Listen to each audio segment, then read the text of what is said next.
Hello everyone, welcome back to our channel education platform by कनैप। कैसे हैं आप सभी? आई होप आप सभी अच्छे होंगे। तो जैसे कि आपको पता है कि हमने acid base and salt chapter start कर दिया था, जिसके बहुत सारे टॉपिक हमने क्लियर भी कर लिए हैं। अगर आपने वो वीडियो नहीं देखी है तो आप आज ही जाके वो वीडियो देखिए, ठीक है। और आज हम आगे कंटिन्यू करने वाले हैं, आगे का हम पढ़ने वाले हैं कि आगे हमें क्या पढ़ना है, ठीक है। तो हमने बहुत सारी चीज़ें पढ़ ली थी। लेट्स सी कि आज हमें कहाँ से स्टार्ट करना है। और जिन बच्चों ने अभी तक चैनल को शेयर या लाइक नहीं किया है, नहीं सब्सक्राइब किया है, वो बच्चे अभी के अभी मतलब क्या करें, लाइक शेयर सब्सक्राइब कर लें, जिससे आपको फ्यूचर वीडियोस जो है ऑन टाइम पे मिल सके और जब भी नोटिफिकेशन आपके स्क्रीन पे शो हो सके, ठीक है। तो आप बेल आइकन भी ऑन कर लीजिएगा। चलिए टाइम वेस्ट करे बिना हम स्टार्ट करते हैं न्यू टॉपिक को, ठीक है, जिसका नाम क्या है, reaction of acids and base with each other. अब हम अगर एसिड और बेस की रिएक्शन एक साथ करते हैं तो क्या होगा, वो हमें अब पढ़ना है। तो देखिए क्या है, acid and base react to form salt and water. तो जब अगर मान लीजिए एसिड और बेस रिएक्ट करता है तो क्या बनाएगा, सोल्ट बनाएगा और क्या बनाएगा, वाटर बनाएगा, ठीक है। तो क्या होगा, एसिड और बेस अगर रिएक्ट करते हैं सोल्ट और वाटर आपको प्रोवाइड होगा, ठीक है। इसी प्रोसेस को हम क्या कहते हैं, न्यूट्रलाइजेशन प्रोसेस भी बोलते हैं। जैसे कि आप देख सकते हैं न्यूट्रलाइजेशन रिएक्शन क्या होती है, reaction of acid with base is called neutralisation reaction. तो अगर जब भी रिएक्शन होती है किसके बीच, एसिड और बेस के बीच, उसे ही हम क्या कहते हैं, न्यूट्रलाइजेशन रिएक्शन कहते हैं। जैसे कि हमारे पास एक एग्जांपल भी है, HCl अगर हमारा NaOH के साथ रिएक्ट करता है, देखिए यहाँ पे HCl क्या है, एसिड है, क्योंकि ये हमें क्या देगा, H पॉजिटिव आयन देगा। अगर मैं यहाँ पे HCl लिखती हूँ, देखिए यहाँ पे, तो क्या होगा, H पॉजिटिव है, Cl नेगेटिव है, तो H पॉजिटिव हमें यहाँ से मिलेगा, तो इसका मतलब क्या है, ये एसिड है। तो एसिड हमारा क्या होगा ये, ठीक है। ऐसा ही हमारा NaOH है, वो क्या है, हमारा बेस है, क्योंकि यहाँ से हमें क्या मिलेगा, OH मिलेगा। तो अगर ये रिएक्ट करता है तो क्या मिलेगा हमें, NaCl, जो कि हमारा सोल्ट है, और वाटर आपको मिल ही रहा है, H2। ओके, नेक्स्ट देखते हैं, अगर स्ट्रॉन्ग एसिड रिएक्ट करता है किसके साथ, वीक बेस के साथ, तो क्या मिलेगा, एसिडिक सोल्ट होगा प्लस वाटर होगा, क्योंकि जो स्ट्रॉन्ग होगा ना वही आपको रिएक्शन में पाया जाएगा। और स्ट्रॉन्ग क्या है, एसिड है, ठीक है। स्ट्रॉन्ग क्या दिख रहा है आपको, एसिड दिख रहा है यहाँ पे, तो इसका मतलब एसिडिक सोल्ट होगा, ठीक है, और वाटर मिलेगा। इन केस मान लीजिए यही क्या होता है, वीक एसिड पाया जाता है और स्ट्रॉन्ग बेस पाया जाता है, तब क्या होगा, स्ट्रॉन्ग क्या है यहाँ पे, बेस है, तो क्या होगा, बेसिक सोल्ट होगा और वाटर पाया जाएगा।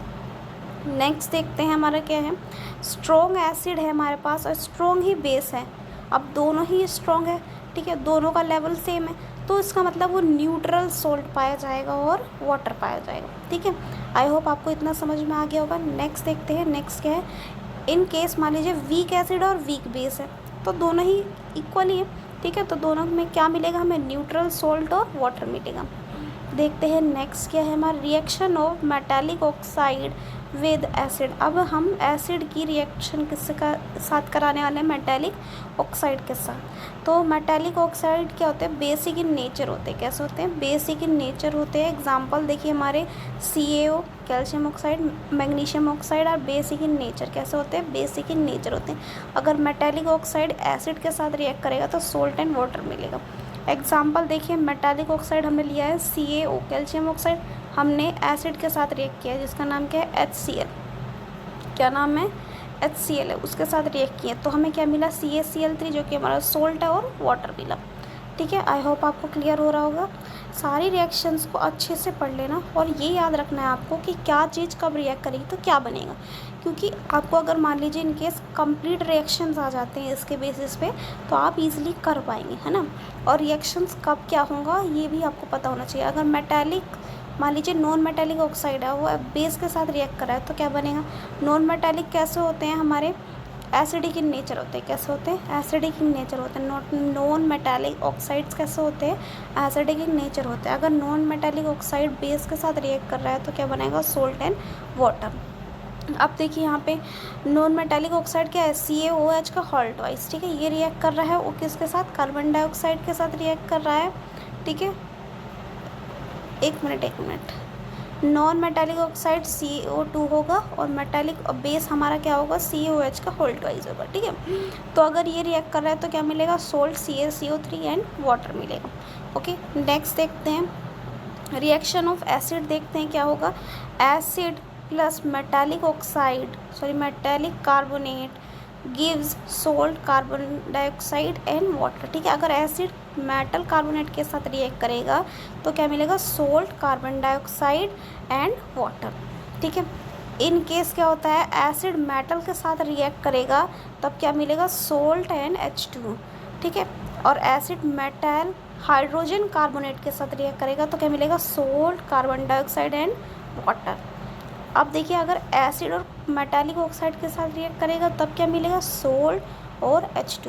देखो ये 2-4 चीज़ें आपको यहाँ पे बताई गई हैं कि मेटल कार्बोनेट के साथ रिएक्ट करेगा तब भी क्या बनने वाला है, सोल्ट और कार्बन डाइऑक्साइड बनने वाला है, देखिए, ठीक है। ऐसे ही मेटल के साथ रिएक्ट करता है एसिड तब भी क्या होगा, सोल्ट प्लस क्या बन जाएगा, हाइड्रोजन गैस, थोड़ा सा चेंज हो गया।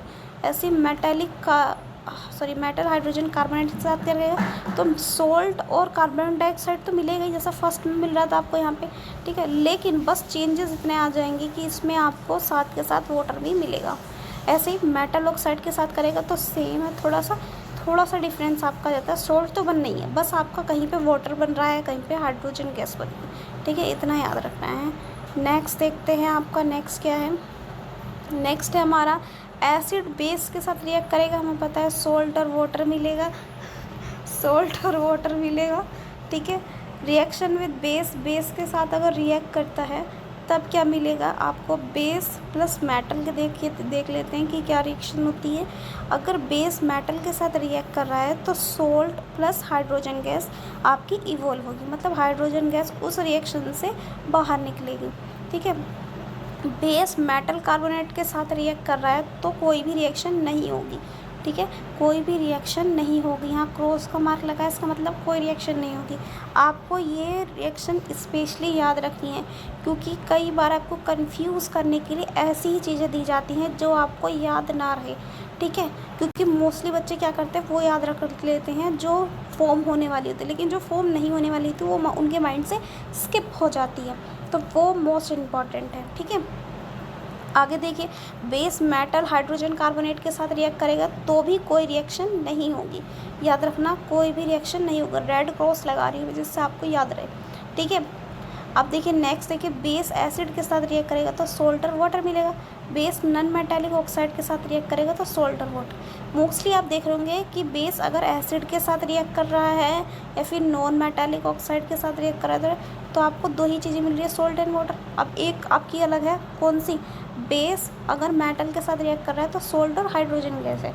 अब 2 चीज़ें, ये वाली जो 2 रिएक्शंस हैं ये स्पेशली है, अगर मेटल कार्बोनेट के साथ रिएक्ट करेगा या फिर मेटल हाइड्रोजन कार्बोनेट के साथ रिएक्ट करेगा तो कोई भी रिएक्शन नहीं होगी, ठीक है। ये बात आपको याद रखनी है। आगे देखते हैं, similarities between all acids and all basis, जितने भी एसिड हैं और जितने भी बेस हैं उनके बीच में क्या सिमिलरिटी है ये हमें देखना है, ठीक है। देखते हैं, चलिए रेड कलर ले लेते हैं। All acids have H positive ion in common, all acid produce H positive ion, तो जितने भी एसिड हैं उनके अंदर H पॉजिटिव आयन कॉमन होता है, ये तो सबको पता, अगर एसिड है तो H पॉजिटिव आयन उसके अंदर होगा और वो H पॉजिटिव आयन प्रोड्यूस भी करते हैं, जब हम उन्हें डिसॉल्व करेंगे तो प्रोड्यूस भी क्या करेंगे, H पॉजिटिव आयन ही प्रोड्यूस करेंगे।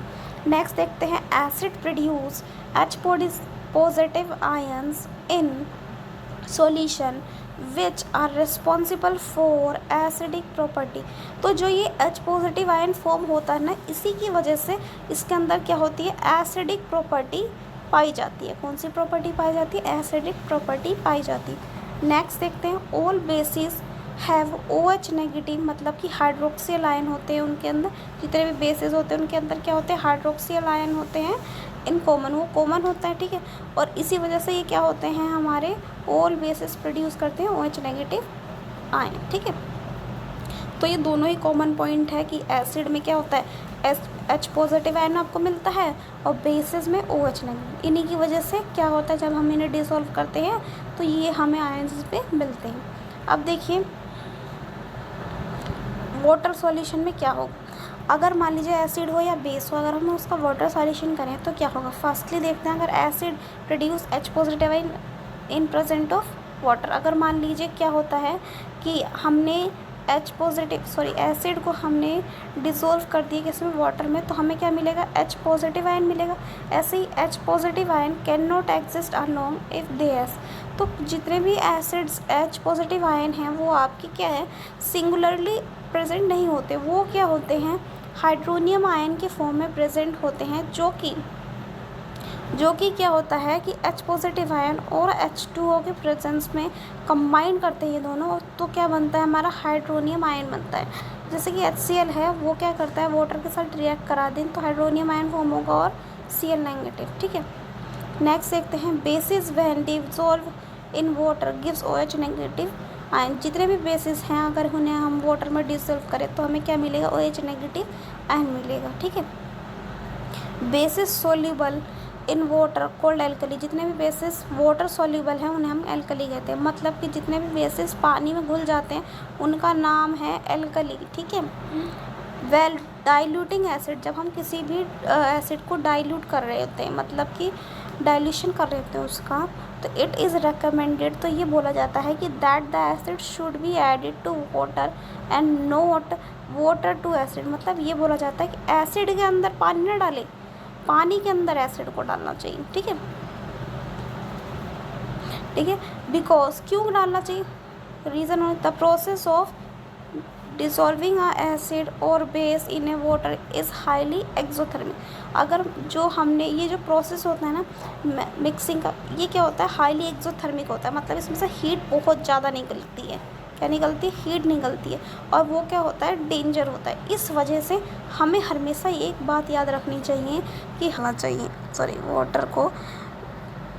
वाटर में एसिड डालना चाहिए, ना कि एसिड में वाटर। ठीक है, वाटर, तो ये आपका सेटिस्फाइंग नहीं है क्योंकि इसमें से क्या होगी, हीट निकलेगी, जो कि क्या हो सकता है, डेंजर का कारण हो सकता है।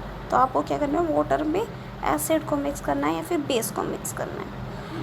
आगे देखते हैं, strength of acid and base solution.